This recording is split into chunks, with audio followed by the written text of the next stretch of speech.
I'm Denise Webray, president of the Allen Garden Club. The Allen Garden Club was established in 1998 to help educate gardeners in Allen and surrounding communities about gardening in our part of Texas. We invite local garden experts to come speak at our monthly meetings on a variety of gardening topics. We are active in our community with our service projects and help maintain gardens at Allen Heritage Village, our Adopt-A-Spot garden at Heritage Park Playground, the Children's Garden at St. Jude Catholic Church, and other projects as they arise. For more information about the Allen Garden Club, visit allengardenclub.org. I am pleased to introduce our speaker this evening. Jeff Bednar and his family purchased 2.6 acres in Lucas back in 2014 and established Profound Microfarms. They learned about hydroponic methods of growing produce and provide fresh produce to local chefs and now are serving over 130 restaurants in our area. Last year, they expanded their business to provide home delivery and pickup options to homeowners. So here is Jeff Bednar to tell us about how he grows all that beautiful produce. All right, thank you so much for having me here today. I'm super excited to be able to share kind of our story and what we do with you guys. So we actually have three separate companies, and we're going to kind of tell you a little bit about how we started the companies, what we do, and how we do it. So the first thing we did was when we decided that we were going to start a new venture was we wanted to figure out what kind of company could we start that would make a profound impact on our community, on our environment, and on our family. And that's actually where we got the name for our farm, which is Profound Microfarms. So the profound impact we really wanted to make was about environmental sustainability and to leave a legacy for our children. We've got two daughters, 11 and 13, and you can see a little bit older picture on the slideshow there. But we wanted to do something that also would make a difference for the environment. So we started thinking about food and where does food come from. We started going and visiting farmers markets and eating at restaurants that told the story of the farm. And we really wanted to kind of dig deep on where is our food coming from. So part of that is then like the easiest way to figure out where your food comes from is actually to try growing it yourself. So after attending these farm-to-table symposiums and that kind of thing, we decided we were going to start a little garden. So I got on YouTube and started looking at what kind of garden could we start here in Allen, Texas. We lived in Allen at the time. We're now over in Lucas. And we found hydroponics and aquaponics. So aquaponics was something that was really, really interesting to us, and I'll kind of tell you a little bit more about what that's like and what it is here in just a couple of minutes. But that was the kind of the method that we decided to move forward with. So we started a very small system in our kitchen and started really looking at what kind of system would work and how do we do growing. And I decided pretty quickly I didn't want to be out in 110-degree Texas heat, farming in the dirt. And at the time I had a real estate company, so I was running around all the time. So I wanted something that would automatically water itself and really nurture and take care of the plants without me having to watch over them and without having to work in the 110-degree heat. So that's where we started this little experiment growing in our home. So after I flooded out my wife's kitchen, she said, "You got to go outside. You got to get outside." So we decided that we were going to build a greenhouse. Turned out the HOA that we lived in Allen would not allow us to have a greenhouse taller than 7 feet, and I'm 6'6", so it didn't make sense. So we started looking for a property that we could go to or that we could move to, that we could have a large greenhouse and really grow our own food and connect with the soil, connect with the plants, and nurture our family. Well, we ran across this property in Lucas in 2014 that was for sale, and it was actually a dilapidated orchid nursery. So the orchid nursery had been shut down for 10 years. There was 17,000 square feet of greenhouses that were basically flapping in the wind and needed repair. It just made a lot of sense for us to figure out selling our big house in Allen, moving over to Lucas, and learning how to grow and take care of our grow food. And we also knew that there was enough room to kind of expand this into a business. And that was kind of what we were thinking, a little bit of homesteading, that sort of thing in 2014. So just to reference the photo, we can see one of our big greenhouses in the back there. That's an 8,000 square foot gutter connect hoop house greenhouse. So it's got evaporative coolers and it's a fully controlled environment in which we can grow year round, specifically leafy greens. So we'll go here. So there's a little bit of an aerial shot. That aerial shot's actually from, I think, 2015 or so. So you can see we've got 4 greenhouses on the property. One of them is a raised bed house where we do soil gardening and permaculture farming. And we can kind of go into permaculture here in a few minutes as well. And then we've got a hydroponics greenhouse and some aquaponics systems. So we've got some of our crew on there. So the photo that's on the left-hand side here, that's what's called a deep water culture. So the more I researched into hydroponics and aquaponics, there's an endless number of ways that you can grow utilizing controlled systems. So basically hydroponics, to give you a real quick, simple lowdown, is essentially where you're growing plants in water. So soil isn't necessary. You're making sure that the plants have access to sunlight, that they have water and nutrients, and that they also have air to the roots, oxygen to the roots. So we researched and tested and tried probably 10 or 12 different types of hydroponic and aquaponic systems, and then started to figure out over the course of about 3 years which ones work best for what kind of plants in which season. So the photo on the right-hand side, on the left-hand side, there is a deep water culture. So it looks like a field of lettuce or a field of greens there, but what that's actually is a floating rafts floating on top of a pond. The pond is about 18 inches deep. We fill it full of water, we add some nutrients, and then there's like fish tank air stone bubblers underneath it that provide the oxygen for the plant roots.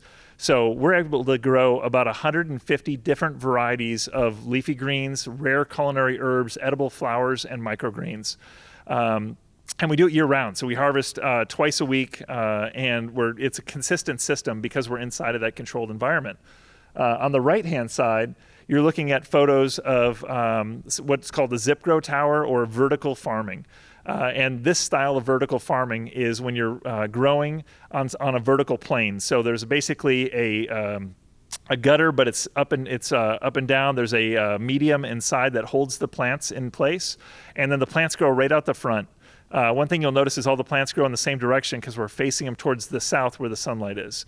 And year-round, the sun is always moving to the south. So in that photo, you can see some onion chives, and there's some edible flowers. The thing we like about hydroponics and aquaponics in particular is that hydroponics and aquaponics utilize 95% less water than traditional farming. So because you're recirculating the systems, you're actually just putting a little tube of water in the top or a floating bed of water, and then that water stays in the system and is constantly reused. So all we have to do is refresh it. We need to check the pH of the water. And because we're utilizing so much less water, it makes it's a giant water savings. In fact, our total water bill is about $150 a month, and so it's very low, mostly about the same water bill you'd have at your home, watering your lawn kind of thing. And we're able to grow plants for hundreds of restaurants and thousands of families in a very dense area. And there's a lot of other advantages of hydroponics in particular. One is that we can grow much denser than in soil farming. In the soil, if you put a big row of lettuce and you lose a couple due to bugs or some tramples on them or something like that, you pretty much have to wait till the next season before you can replant. And inside of a controlled environment, hydroponic system, you're able to just stick another seedling right in that same hole, so you can constantly move plants out. Another advantage of hydroponics is you can actually grow plants a lot faster than you can in the soil. In fact, like a head of lettuce in the soil is going to take you 8 to 10 weeks, and you can only grow that a couple of seasons a year. And in our greenhouse controlled systems, we're able to go seed to harvest in 28 to 35 days, depending on the system. So that's planting a seed and harvesting and eating a beautiful head of lettuce in a month, basically. So we'll run you through a couple other types of these systems as well. But first, what we're going to do is we're going to talk about another style of growing, which is the original way that got me into growing was an interest in aquaponics.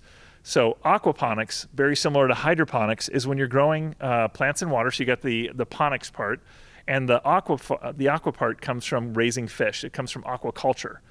So in an aquaponic system, you're building a closed loop ecosystem in which the plants, the fish create the fertilizer for the plants. So their waste, the fish waste, is the fertilizer for the plants, and then the plants actually suck up the nutrients or the fertilizer, the waste, clean the water, and then that gets pumped back up to the fish tank.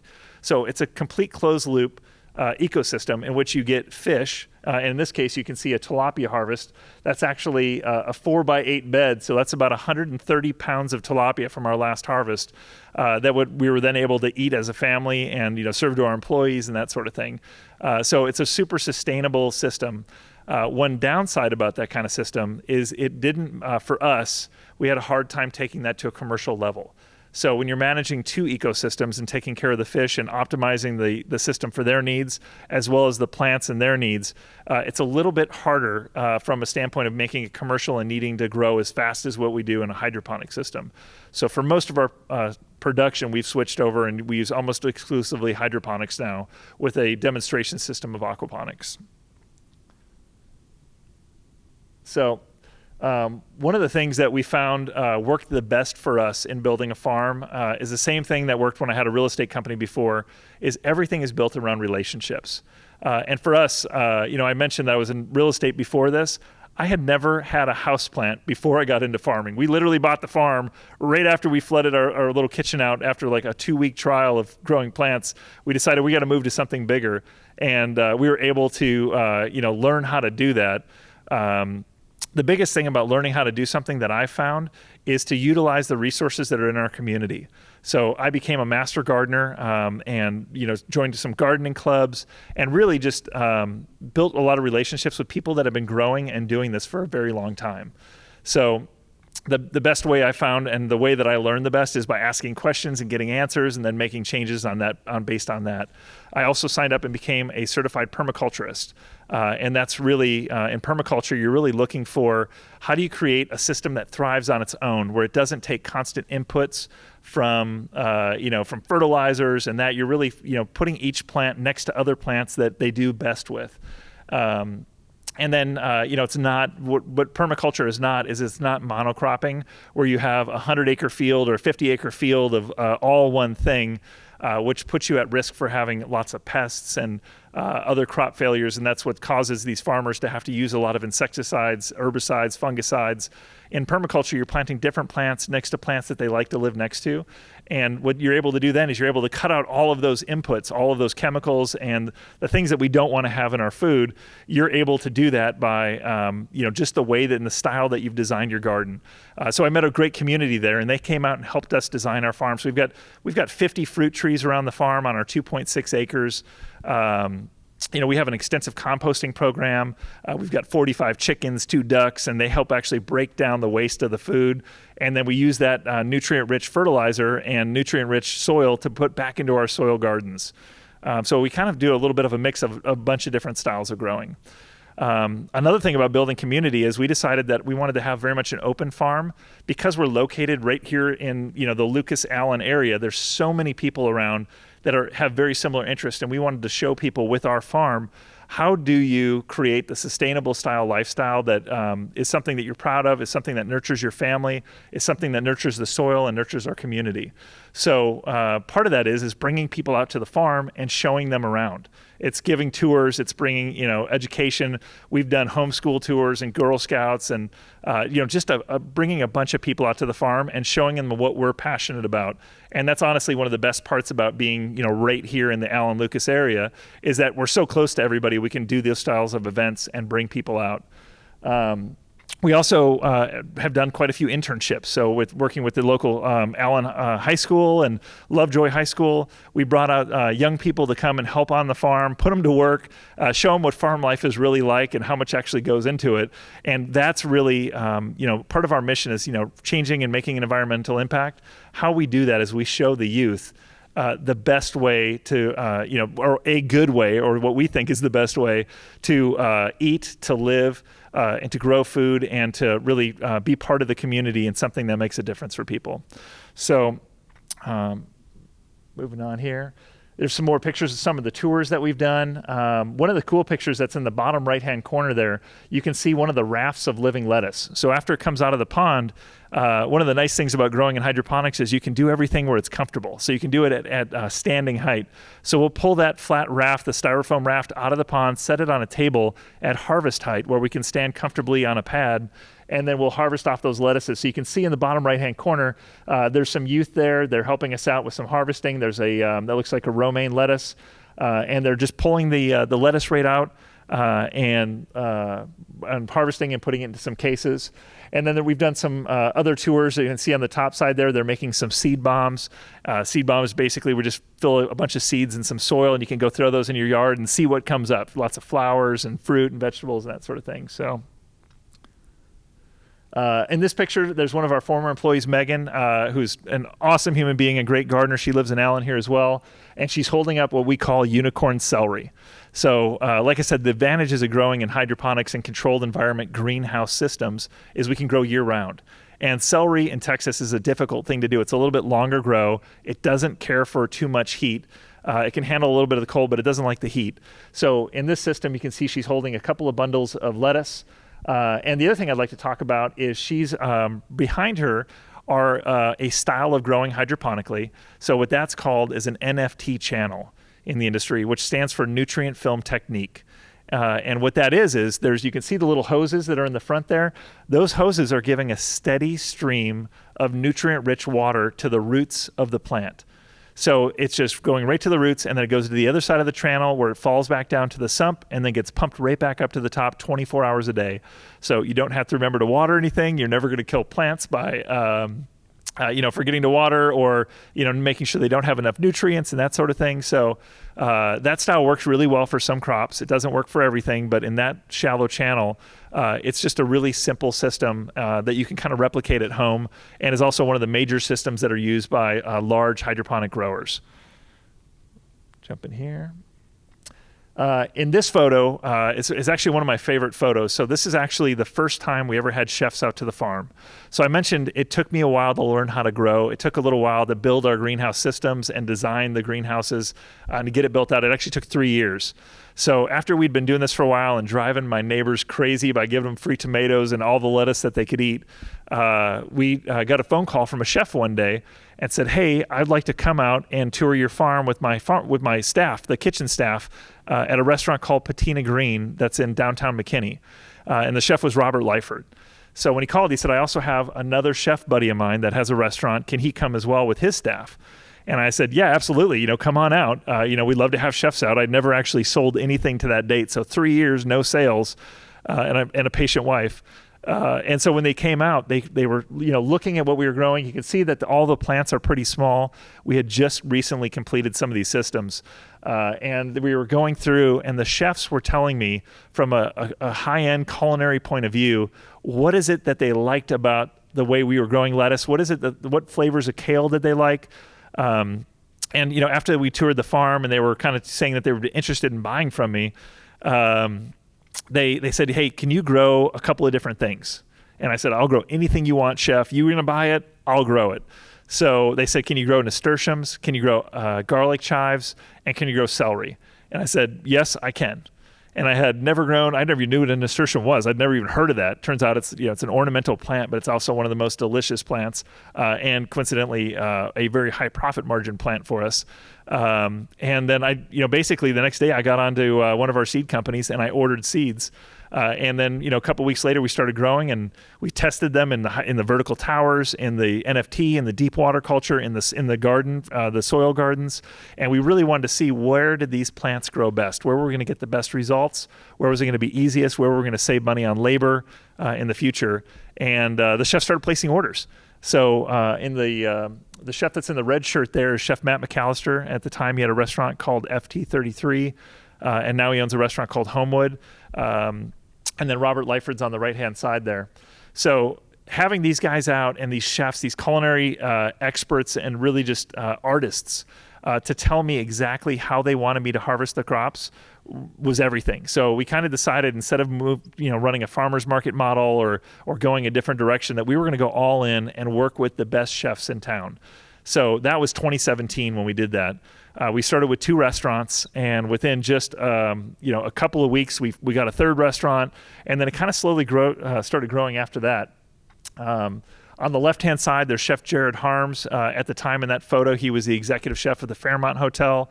On the right-hand side, that's at Urban Taco when we were bringing some samples out. And one of the things that I found that I did well at was speaking the language of chef. It's, chef says he wants something and you give it to him and you tell him how much it's going to cost. It's a pretty simple business model.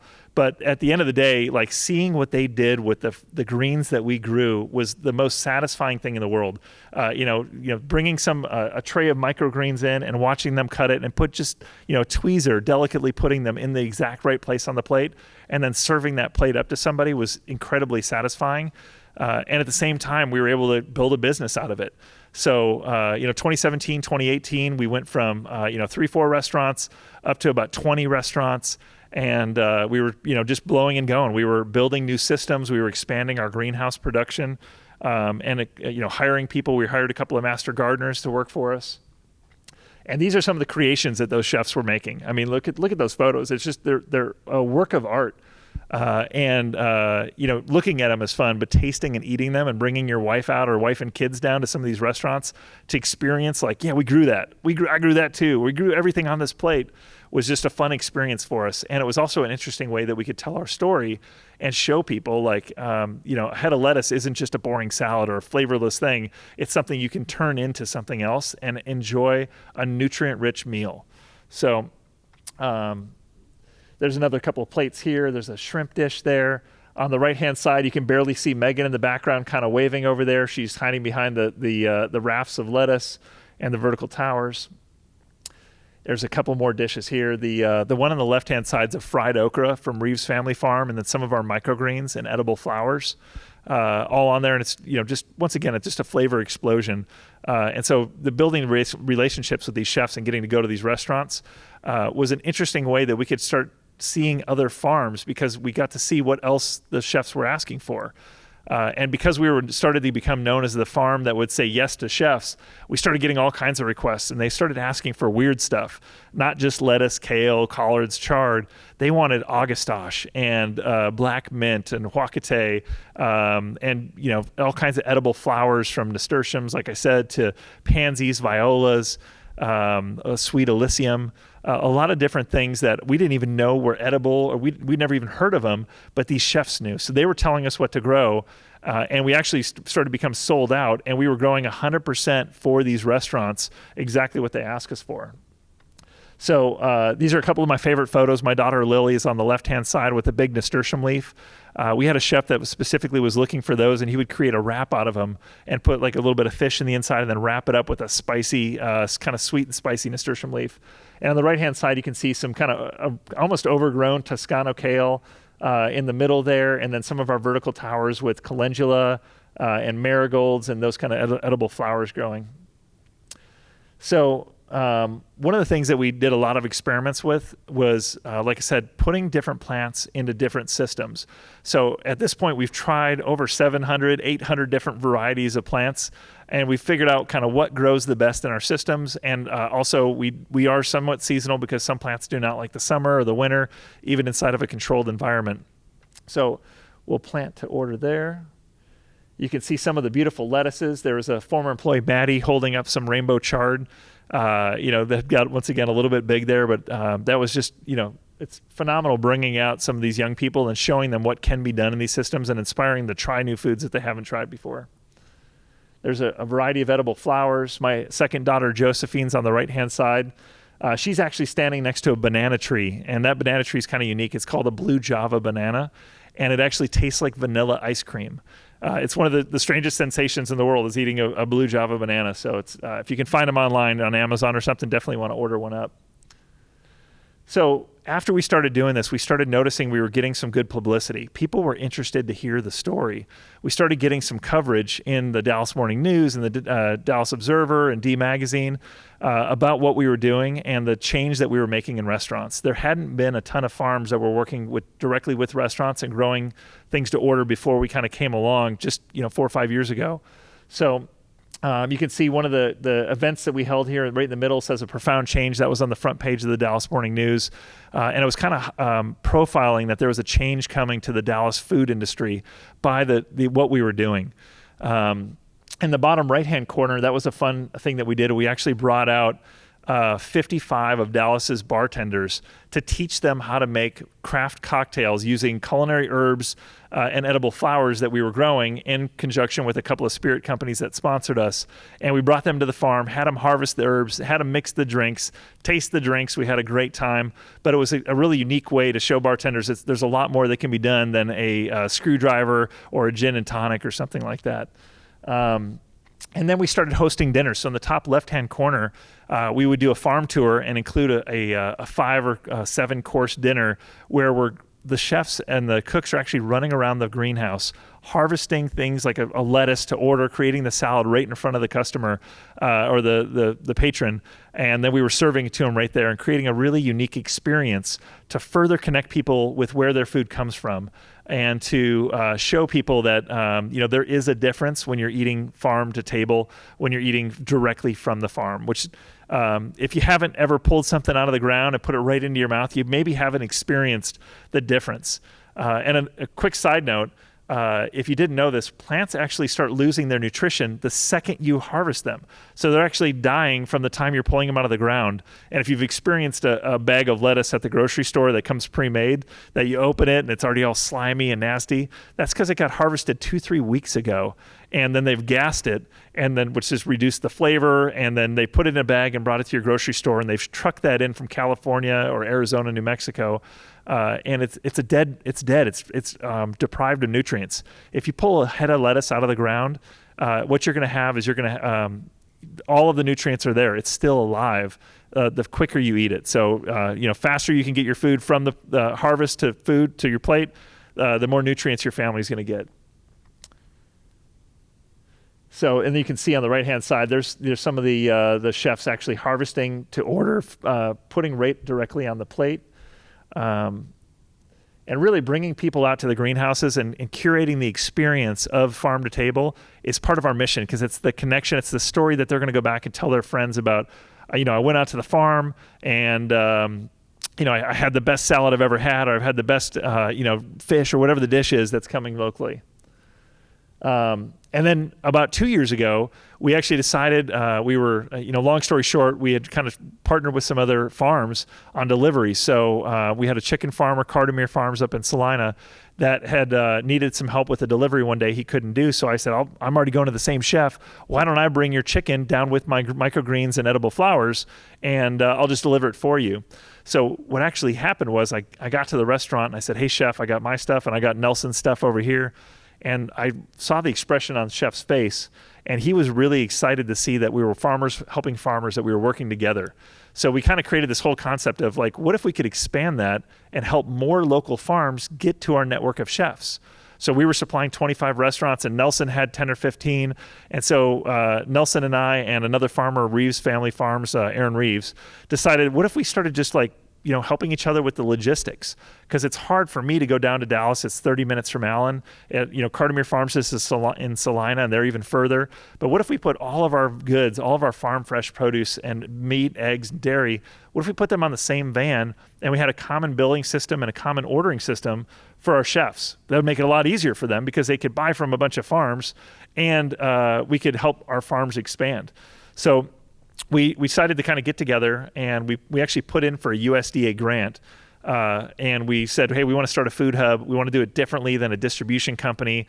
We want to do things in a way that really is all about the farmer and sustainable growing practices, and we want to help farmers get into this market of chefs that there's an appetite. They want to buy from us. They just didn't know how.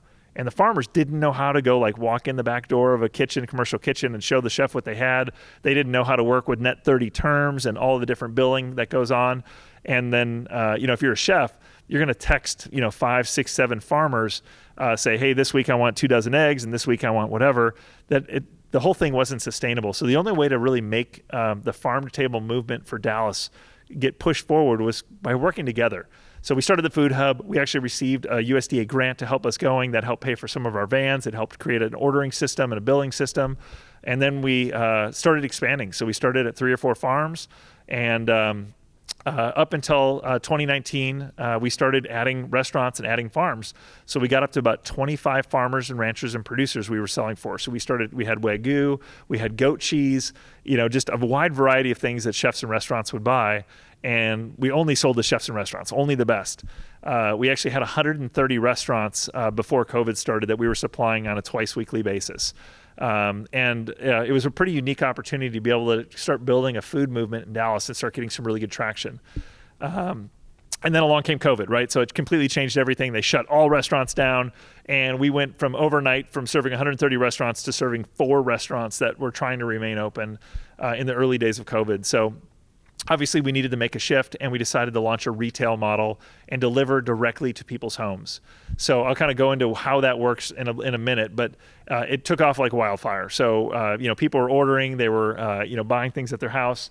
You can see we've got the old 1938 truck there in front of Community Beer, which was one of our drop points in downtown Dallas for a while. And this is a little bit about the food hub. We decided that if we were going to create a food hub around helping farmers, what are the needs of the farmer? So a farmer needs to be able to get their product to market easily and affordably. So we decided to come up with as many perks as we could come up with that would help a farmer be a farmer and make it easier for them to be successful. So the first thing we figured out is, it's no fun as when you're working with a distributor like a large food service distributor or grocery store. They kind of beat you up on price. They're going to come down and be like, well, no, we're only going to give you this for your lettuce. We're not giving you any more because they need to make their margin on it. And so they kind of tell you what they're going to pay for these items. And as a farmer, you're kind of stuck in, well, I guess I have to take it because there's not a lot of markets. So we figured if we could create a system where the farmer sets the price. I know what my costs are. I know what I have to pay my employees, fair living wages.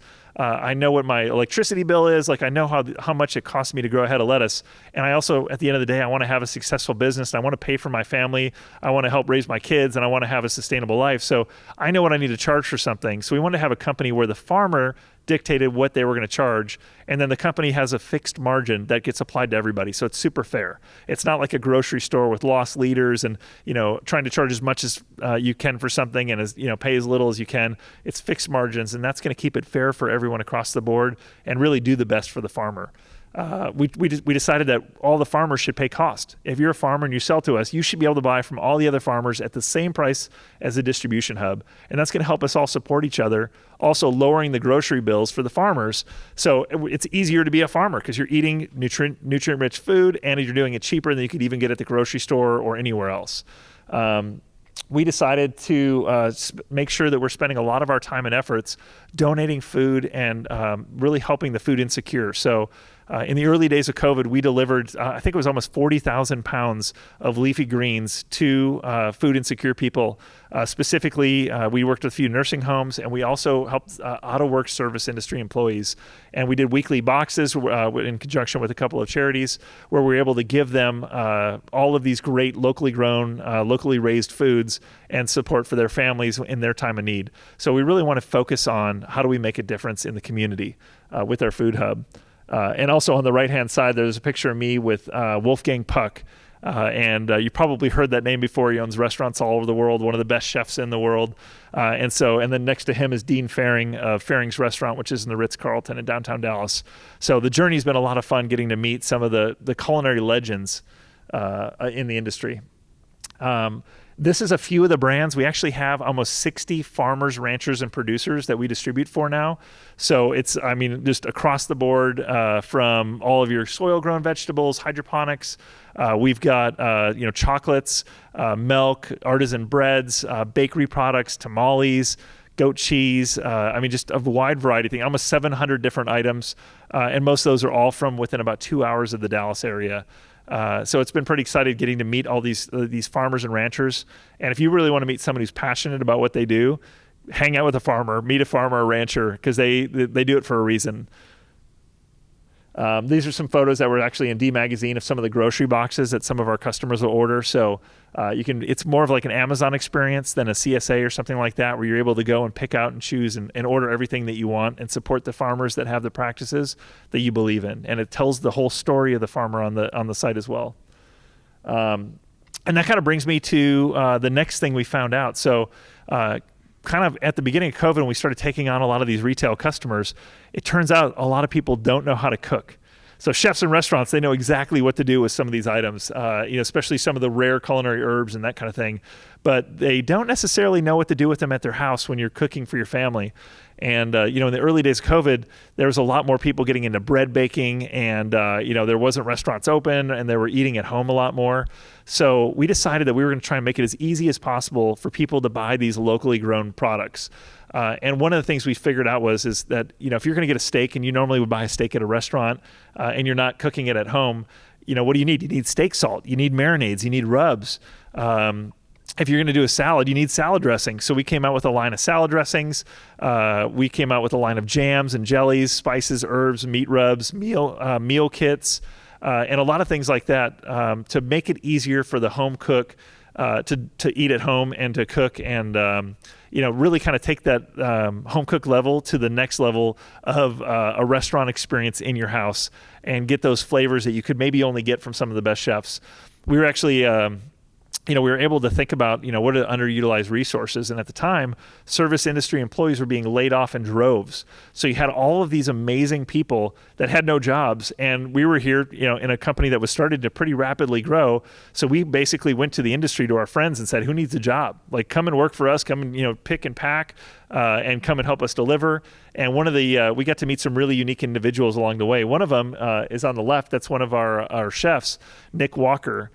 He was actually the former chef and one of our best customers before COVID at the Virgin Hotel. He was the executive chef. And before that, he was the executive chef at the Jewel Hotel, which had 3 separate restaurants in it. And since we met him 3 or 4 years ago, he was always one of our best customers. So he knew what to do with the products. He knew what we had. And he also was really good at designing products. So we've actually designed, I think, 55 or 60 of these value-added goods. And it's been a lot of fun because the challenge I gave to chefs is I said, I'm not going to ever tell you what to make or how to make it. I'm not a chef. You do what you do best. But what I am going to tell you is I'm going to say at the end of season, farmers get stuck with a lot of product. At the end of peach season, our peach farmer, Winona Orchards over in Winona, Texas, would come in and they would have just like bushels and boxes full of these peaches that are a little bit overripe, that are something they maybe couldn't sell. And I would say, hey, chef, it's peach season. What are you going to make? And I would drop off hundreds and hundreds of pounds of peaches. His favorite story is one of our farmers gave us 300 pounds of basil. And if you don't know what 300 pounds of basil looks like, it's literally an entire truckload. It took like 16 hours for 5 cooks to pick the basil leaves off. And we made pesto and we were able to freeze it so it lasted a long time. But the pesto lasted for months and months. And so we were able to help that farmer by making sure that they were paid for product that would have otherwise gone to a compost. And we were able to make money on it too because we were able to turn it into these value-added products and employ these service industry people. So moving on here. So here's some of the meal kits that we've done. And those are really a pretty elevated salad. It's something that you could put in front of your 6-year-old or your 10-year-old and have them pretty excited to eat. Adding that color of edible flowers in there and all of the different flavors that come from microgreens and a lot of these fresh vegetables is something that engages your kids and it really gets that nutrient-rich food in them and is a lot better than a hamburger or a chicken nuggets or something like that. Seeing kids eat greens is one of the most satisfying things when we have them out to our farm. And it's really part of what our mission is getting, having a healthier next generation. And then that brings us to our event space and our kitchen. So when in the process of making all of these value-added foods, we needed a commercial kitchen to make them in. So we were very fortunate in running across a restaurant that had been closed and out of business. Once again, thinking about what are underutilized resources and how do we take advantage of that and make something out of something that may have gone to waste. So we were able to take over a former restaurant in Fairview, right across the street on Stacy from Allen. It was actually the former Paula Dean's Family Kitchen that had been out of business. We were able to take over their space and then use their commercial kitchen and move our food hub and our distribution over to that same space so we could expand beyond our farm. And what that allowed us to do is not only have the commercial kitchen, but it's allowing us to be an incubator where we're bringing in other food artisans and letting them use some of our space to create new brands, new value-added foods that are nutritional and that are very high-end, not high-end, but high-quality products. We have a bagel shop that comes and makes bagels every day. We've got another lady who makes cookies and pastries, and we're basically incubating and helping them start their own businesses. At the same time, the venue came with the whole, what's called the front of the house space. So it's the restaurant part where you would normally go in and sit. So we decided we're not going to open a restaurant during COVID, but what we could use that space for is an event venue to forward our mission of sustainable foods, sustainable farming, and healthy, nutritious foods. So what we do there is we host events, and that could be from like birthday parties, corporate events, but we also do cooking classes. So we'll have chefs stand up in front of the crowd at our demonstration kitchen and teach people how to break down a whole hog, or teach them how to ferment, or how to utilize things that they may have not known how to do, how to break down a chicken. So you can save a lot of money by buying a whole chicken instead of buying just the breast or just the wings. Not only do you help the farmer by moving all of the parts of the chicken, but you get 6-7 delicious meals out of it, and we bring people in and teach them that. And then we also have a lot of space where we can do, fun things, and we rent it out to people, like I said, with birthday parties and corporate events. But we can create a lot of activities around sustainability and really push our mission forward. So there's a little bit about the space on there, and then that's a little bit of our contact information. So we can kind of jump into the question and answer. If you guys have any questions for us, we'd love to jump in there. But just really excited to be able to share our story with you today. That was amazing. Thank you so much for joining us. First question I would like to ask is, what can the average person who works 8 to 5 do to affect the food and to positively impact the food chain in the United States? That's a great question, and I think it's probably one of the most important questions that we all can be asking. And it really starts with asking, where does my food come from? So where does your food come from that's the action, right? So if it's coming from the grocery store, look at the label on it. It's coming from Mexico. It's coming from California. And that trucking across the country or from other countries, not only does it eat diesel and pollute there, we're also supporting mega corporations that are growing on thousands of acres without having sustainable practices. So the action you can take is go to the farmer's market. Go shake the hand of the farmer that grew the tomato that you had. Not only are you going to get a better tomato, a more nutritious tomato, a more flavorful tomato, and you're going to support someone's small business, but you're going to make an environmental impact as well. So, it's asking that. And then for us and for some people, it's what can I plant? Like, what can I grow at home? When you see how actual hard it is to do a garden and how difficult it is to grow in North Texas, not to say you shouldn't do it. It's a fun experiment, but you'll have a lot more respect for the $4 tomato that you're buying at the farmer's market as compared to the 99-cent thing that's at the grocery store and flavorless. I've been to farmers markets, and I don't want to identify them, but they're not really farmers markets. Yeah, absolutely. They're outdoor grocery stores. How do you differentiate a real farmer's market from an outdoor grocery store? So the biggest thing is you're going to look for out-of-season produce. If you see a banana, turn around and run for the moon. You're like, there's no bananas that are growing in North Texas that you're going to find at a farmer's market. Avocados, they're not going to be there. So you're really looking for seasonality. So it's part of the learning curve of like figuring out what can we actually grow here in season, and then designing your diet and your menu around the seasonal products. Just to give a quick shout out, White Rock Markets. There's one in White Rock. They've got a couple of them around. They are a producer-only market, and the ones that are producer-only, that's the farmer who's standing in front of you. That's not any resellers. The Capel Farmers Market is a fantastic one. The Lucas Farmers Market, for the most part, is all local growers, and you'll be able to ask when you go there if it's something that's local or not. And that's every other week. That's it's on Saturday this week. We'll be down there, as well as many other Lucas farmers and Allen farmers and that kind of thing.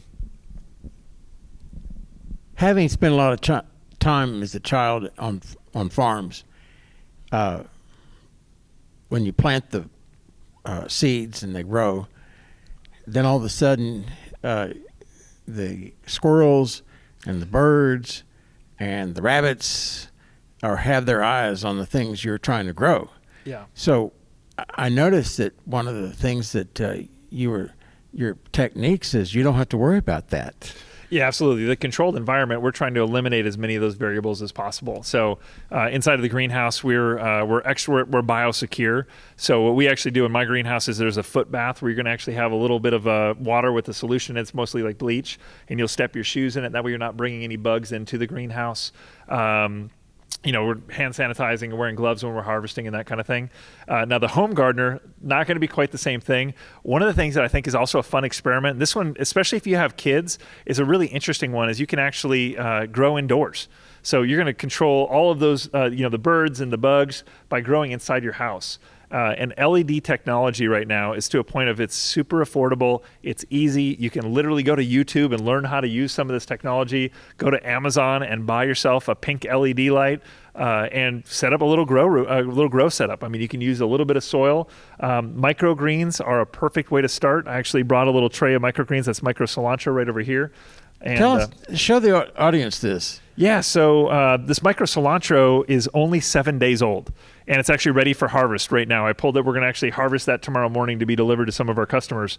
So what microgreens are is that's when you're growing something in usually like 7 days to 2 weeks, and you're taking many different varieties. I mean, literally hundreds of different varieties of plants, and you're growing them just to their first leaf stage. So when they start putting out those first leaves, what most people don't know is that they have the same flavor. They're actually more intense flavor than the full-size plant. So if you think about to get to be a full-size plant, they got to have all of that nutrition and all of that energy in there to grow. But when you're harvesting them that young, they've still got all of that flavor. They actually, a lot of studies are out there saying they could be up to 40 times more dense than eating the full-size counterpart, nutrient dense. So those cilantro microgreens right there, like I said, in 7 days, we grew those. You could do that on your counter at home. They're super flavorful. And, I would put that on top of my eggs in the morning, on top of sandwiches, any kind of Mexican food, put them in tacos. And that's just one of the varieties you can do. The old adage, behind a good man, there's a good woman.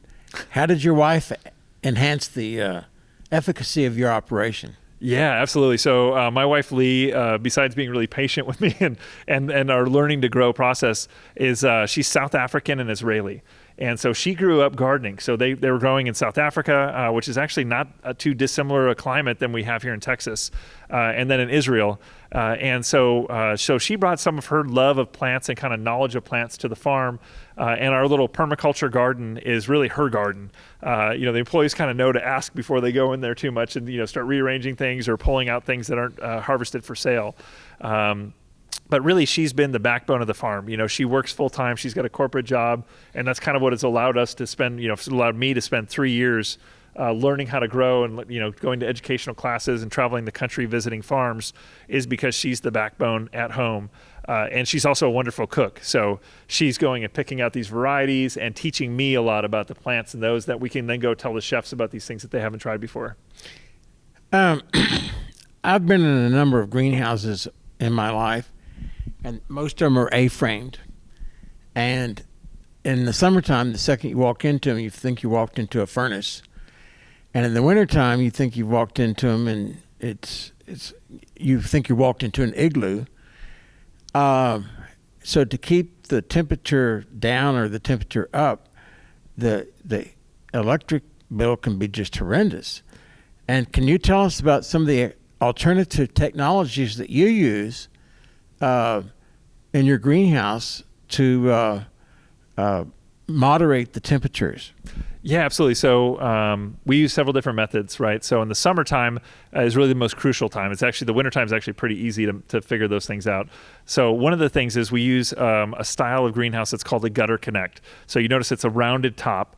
And what it actually is it's a thin layer of plastic. It's actually 2 layers of plastic with a little blower in between, and that creates a little layer of insulation. So even though it's just really 6 millimeter plastic, it creates a little bit of insulation to be able to kind of hold the temperature in the greenhouse.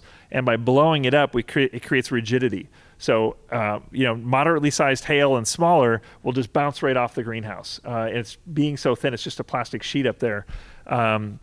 And then the other thing I always recommend when someone's building a greenhouse is you want to build as tall of a greenhouse as possible. So what you can do with that heat, it's kind of counterintuitive because you'd think the bigger the greenhouse, the more expensive it is to heat or cool it. But how it actually works is you're giving room for all that hot air to go up. So you'll notice in most of the systems, we're going fairly close to the ground. Even in the vertical towers, they're only 5 feet tall. So that's where it's going to be cooler in the summertime. And then we've got, as far as technologies for keeping it cool, we have an evaporative cooling wall or a swamp cooler. I don't know, you may have been around that, but basically you have like a cardboard structure where you're dripping water through the top of it, and there's fans on the opposite side of the greenhouse sucking air across it. And so that creates an evaporative process in which it actually cools down. When water evaporates, it cools. So that'll bring the greenhouse temperature down 10 to 15 degrees. The next thing we utilize in the summertime is we've got shade cloth. So we actually put 65% shade cloth up, which blocks out 35% of this, which blocks out 65% of the sun and only lets through 35%. And so not all crops like that, but in particular, leafy greens are a winter vegetable. They're winter and fall vegetable. So we're able to keep those growing year round because we're not getting that super hot intensity light from the sun. So, Doesn't that block the does that block the photosynthesis? It does, but fortunately in Texas, we also have a lot of sun. So at 55 to 65%, that's going to allow enough through to have the plants grow at a pretty healthy rate.